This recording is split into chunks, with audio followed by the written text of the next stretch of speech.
हरे कृष्णा। राधे राधे। आज हम सुनेंगे शनिवार व्रत कथा।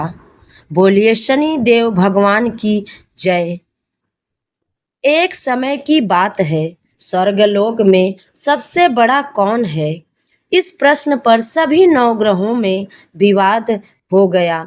इस पर फैसला करने के लिए सभी नवग्रह राजा इंद्र के पास पहुँचे और बोले, हे देवराज, आप आपको यह फैसला करना होगा कि हमसे सबसे बड़ा कौन है। ये प्रश्न सुन देवराज इंद्र उलझन में पड़ गए और उन्होंने इस पर फैसला को लेकर असमर्थता जताते हुए सभी नवग्रहों को पृथ्वी लोक के राजा विक्रमादित्य के पास पहुंचने का सुझाव दे दिया। सभी ग्रह भूलोक के राजा विक्रमादित्य के दरबार में पहुंचे और राजा विक्रमादित्य से अपने प्रश्न का जवाब पूछा, जिसको सुनकर राजा विक्रमादित्य भी कुछ देर के लिए परेशान हो उठे, क्योंकि सभी ग्रह अपनी अपनी शक्तियों के कारण महान थे। किसी को भी छोटा या बड़ा कहना उनके लिए परेशानी का कारण बन गया था। तभी अचानक राजा विक्रमादित्य को एक उपाय सूझा और उन्होंने अलग अलग धातुओं जैसे सोना, चांदी, कांसा, तांबा, शीशा, रागा, जास्ता, अभ्रक और लोहे के 9 आसन बनवाए। सबसे आगे सोने का और सबसे पीछे लोहे के आसन को रखा गया। राजा ने सभी देवताओं को अपने अपने आसन पर बैठने को कहा। राजा विक्रमादित्य ने कहा, जो जिसका आसन हो ग्रहण करे। जिसका आसन पहले होगा वह सबसे बड़ा और जिसका आसन सबसे छोटा होगा।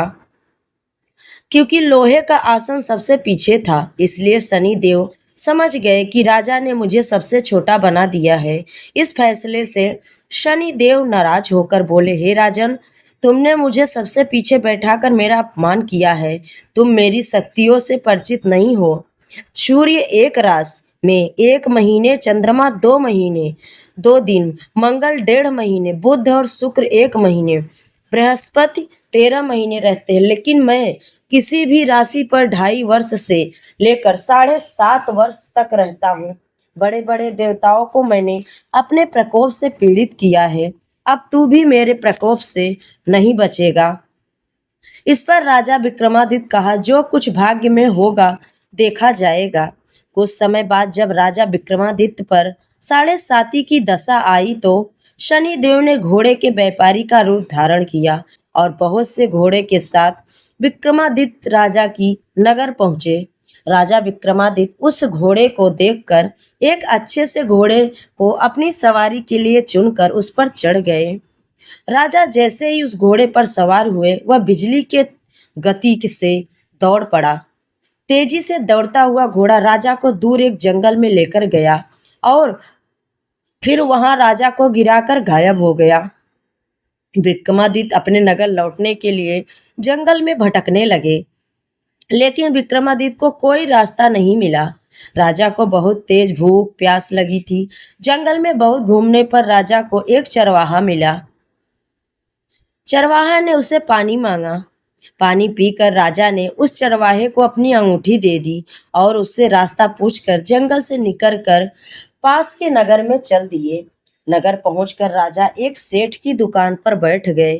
राजा ने कुछ देर दुकान पर बैठने से सेठ की बहुत बिक्री हुई। सेठ ने राजा को भाग्यवान समझा और उसे अपने घर भोजन ले गया। सेठ के घर में सोने का एक हार खूंटी पर लटका हुआ था।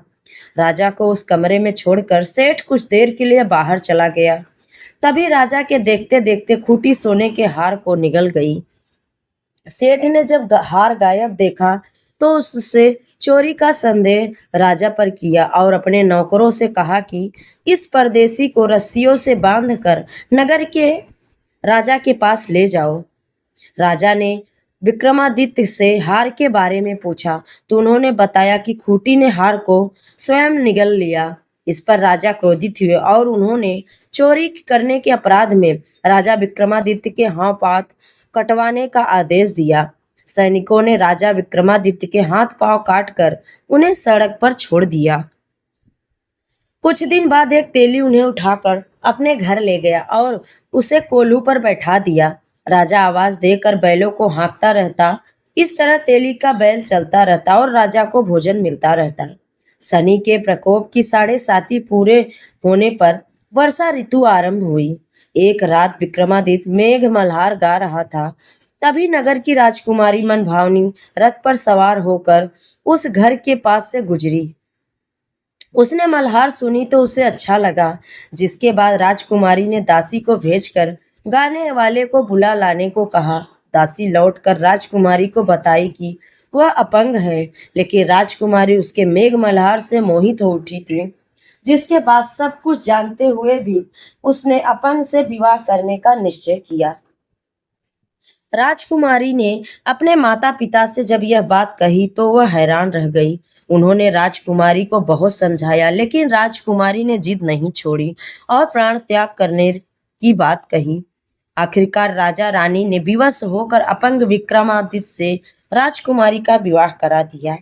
विवाह के बाद राजा विक्रमादित्य और राजकुमारी तेली के घर में रहने लगे। एक रात स्वप्न में शनि देव ने राजा से कहा, राजा, तुमने मेरा प्रकोप देख लिया। मैंने तुम्हें अपने अपमान का दंड दिया है। इस पर राजा ने शनि देव से क्षमा मांगते हुए कहा, हे शनि देव, आपने जितना दुख मुझे दिया है और किसी को न देना और मुझे। इस पर शनि देव ने कहा, राजन, मैं तुम्हारी प्रार्थना स्वीकार करता हूँ। जो कोई स्त्री पुरुष मेरी पूजा करेगा, कथा सुनेगा, जो नित्य ही मेरा ध्यान करेगा, चींटियों को आटा डालेगा, वह सभी प्रकार के कष्टों से मुक्ति होगा और उसकी सब मनोकामना पूर्ण होगी। अगले दिन प्रातःकाल राजा विक्रमादित्य की नींद खुली तो अपने हाथ पांव देखकर राजा को बहुत खुशी हुई। उन्होंने मन ही मन शनि देव को प्रणाम किया। राजकुमारी भी हाथ पांव देखकर राजा का आश्चर्य में डूब गई। तब राजा विक्रमादित्य ने अपना परिचय देते हुए शनि देव के प्रकोप की सारी कथा सुना दी। इधर जब सेठ को इस बारे में पता चला तो वह दौड़ते दौड़ते आया और राजा विक्रमादित्य के चरणों में गिरकर क्षमा मांगने लगा। राजा विक्रमादित्य ने उसे क्षमा कर दिया, क्योंकि वह जानते थे कि यह सब तो शनि देव के प्रकोप के कारण हुआ था। सेठ राजा विक्रमादित्य को अपने घर ले गया और उन्हें भोजन कराया। भोजन करते समय वहां सबके सामने उसी खूंटी ने हार उगल दिया। सेठ ने भी अपनी बेटी का विवाह राजा के साथ कर दिया और बहुत से स्वर्ण आभूषण धन देकर राजा को विदा किया।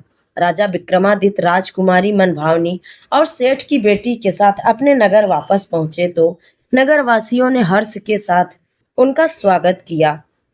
अगले दिन राजा विक्रमादित्य ने पूरे राज्य में घोषणा कराई कि शनि देव सब ग्रहों में सर्वश्रेष्ठ हैं। प्रत्येक स्त्री पुरुष शनिवार को उनका व्रत करे और कथा अवश्य सुने।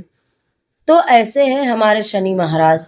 हे शनि महाराज, जैसे आपने राजा विक्रमादित्य के ऊपर अपनी कृपा दृष्टि बनाए रखी है, वैसे हम सब भक्तों के ऊपर भी अपनी कृपा बनाए रखिए। प्रेम से बोलिए शनि महाराज की जय। अब सुनते हैं दूसरी कथा। प्राचीन काल की बात है। एक गांव में एक ब्राह्मण देवता अपनी पत्नी और बच्चों के साथ रहते थे। वे धर्म कर्म में विश्वास रखते थे और सदैव पूजा पाठ करते थे। एक दिन जब ब्राह्मण देवता सुबह जागे तो वे बहुत चिंतित थे। यह देखकर उनकी पत्नी ने पूछा, स्वामी, आप इतनी चिंता में क्यों हैं? ब्राह्मण देवता ने उत्तर दिया, मुझे कई दिनों से एक ही सपना आ रहा है। एक व्यक्ति नीले वस्त्र धारण किए आता है और कहता है, तुम्हें मेरे साढ़े साथी लगेगी। पत्नी ने कहा, स्वामी, यह कोई और नहीं, स्वयं भगवान शनि देव हैं, जो आपको शनि की दशा लगने की बात कर रहे हैं। जब वे पुनः स्वप्न में आए तो उनसे कहिएगा कि वे सवा पहर के लिए न लगाएं। ब्राह्मण देवता ने सहमति दी और कहा कि वे वैसा ही करेंगे। अगली रात फिर से शनिदेव ब्राह्मण के स्वप्न में आए और बोले, तुम्हें मेरी साढ़े साती लगेगी। ब्राह्मण ने विनम्रता से प्रार्थना की, हे प्रभु, मुझ में इतनी सहन शक्ति नहीं है कि मैं वर्षों तक आपकी दशा झेल सकूं। कृपा कर सवा पहर तक ही लगा दीजिए। शनिदेव ने कहा, ठीक है, मैं सिर्फ सवा पहर ही लगाकर रहूंगा। सुबह होते ही ब्राह्मण देवता ने अपनी पत्नी से कहा, मुझे शनि देव की कुदृष्टि लगी है। सवा पहर के लिए। इस दौरान मैं वन में जाकर पूजा अर्चना करूंगा। पत्नी ने सह कहा और ब्राह्मण देवता जंगल चले गए। वहां उन्होंने पूजा पाठ किया और जब सवा पहर का समय पूरा होने ही वाला था तो वे घर लौटने लगे। लौटते समय उन्होंने एक तरबूज का खेत देखा। उन्होंने सोचा बच्चों के लिए 2 तरबूज ले चलूं। वे खेत के मालिक को ढूंढने लगे, लेकिन जब वह नहीं मिला तो 2 तरबूज तोड़कर उनका मूल्य वहीं रख दिया और घर की ओर चल पड़े। जब वे नगर में पहुंचे तो 2 सैनिकों ने उन्हें रोक लिया और पूछा, इस पोटली में क्या है? ब्राह्मण देवता ने उत्तर दिया, इसमें तरबूज है। लेकिन सैनिकों को संदेह हुआ और उन्होंने पोटली खोलने को कहा। जैसे ही ब्राह्मण ने पोटली खोली वे सब हैरान रह गए। तरबूज की जगह राजा के दोनों पुत्रों के कटे हुए सिर पोटली में थे। सैनिकों ने ब्राह्मण को बंदी बना लिया और राजा के सामने ले गए। राजा ने जब यह सुना तो क्रोधित होकर ब्राह्मण को फांसी की सजा सुना दी। ब्राह्मण ने राजा से प्रार्थना की, हे महाराज, मुझे अपनी अंतिम पूजा करने की अनुमति दी जाए। राजा ने अनुमति दे दी।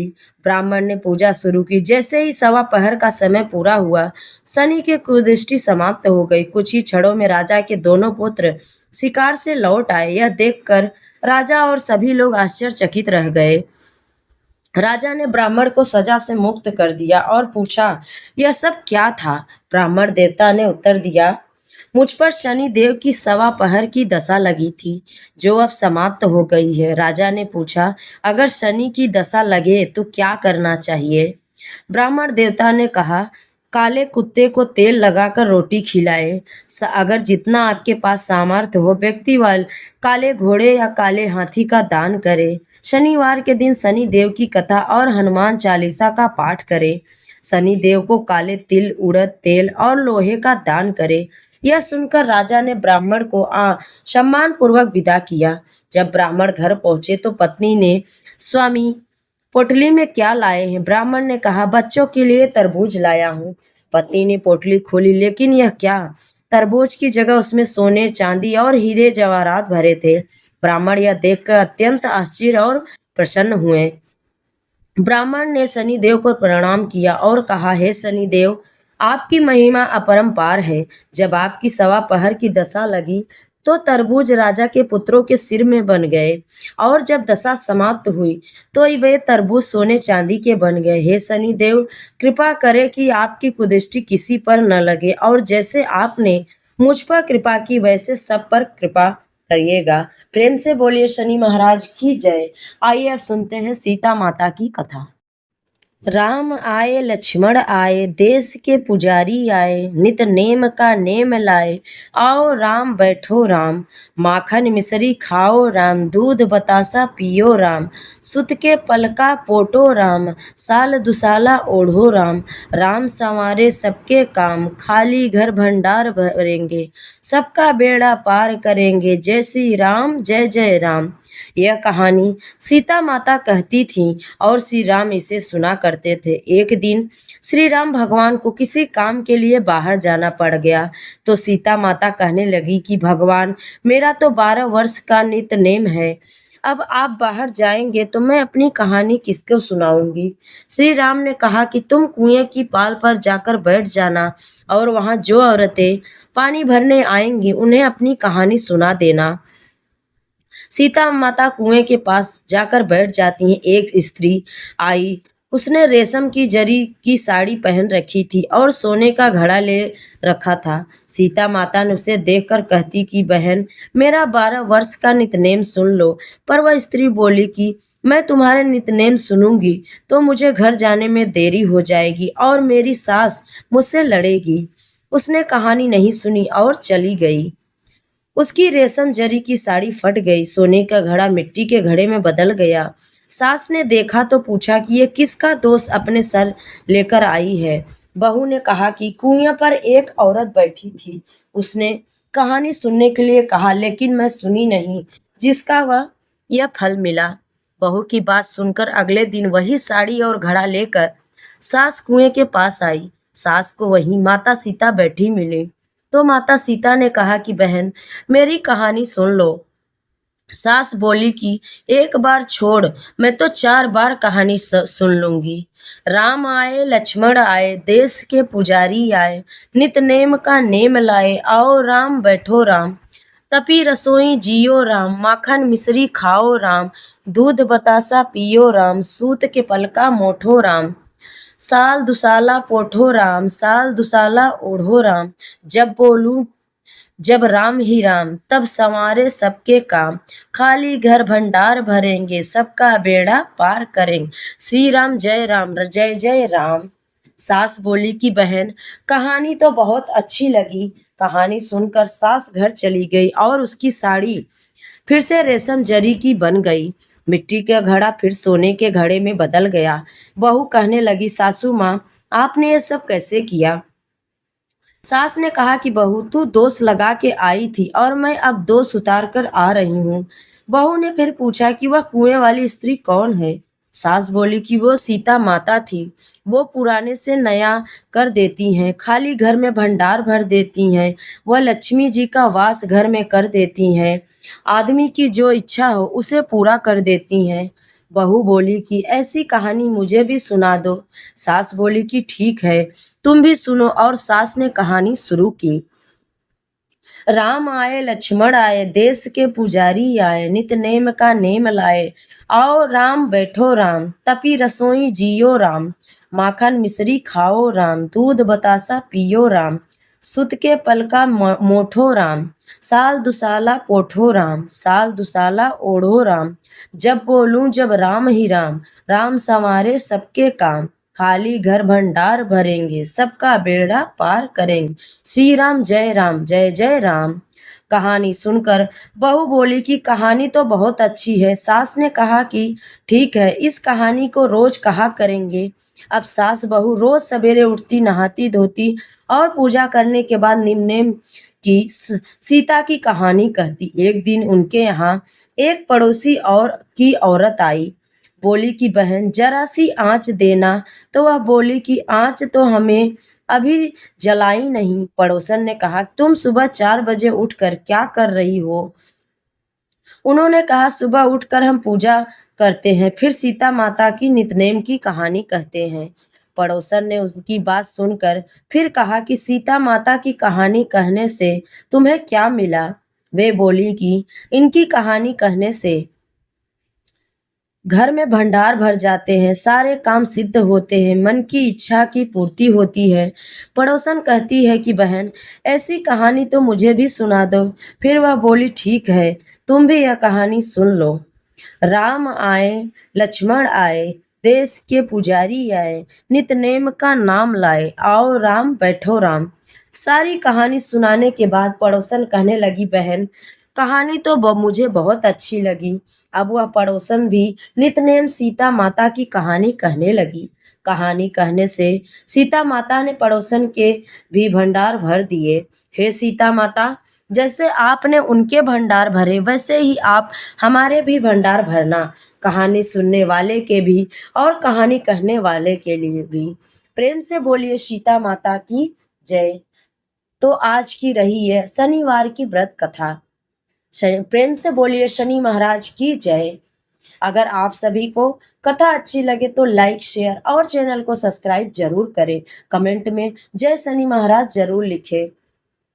और आपको अगर जेठ मास की कथा भी सुननी है तो आप मेरे चैनल पे जाकर जेठ मास की कथा भी सुन सकते हैं। प्रेम से बोलिए बजरंगबली की जय, शनि महाराज की जय।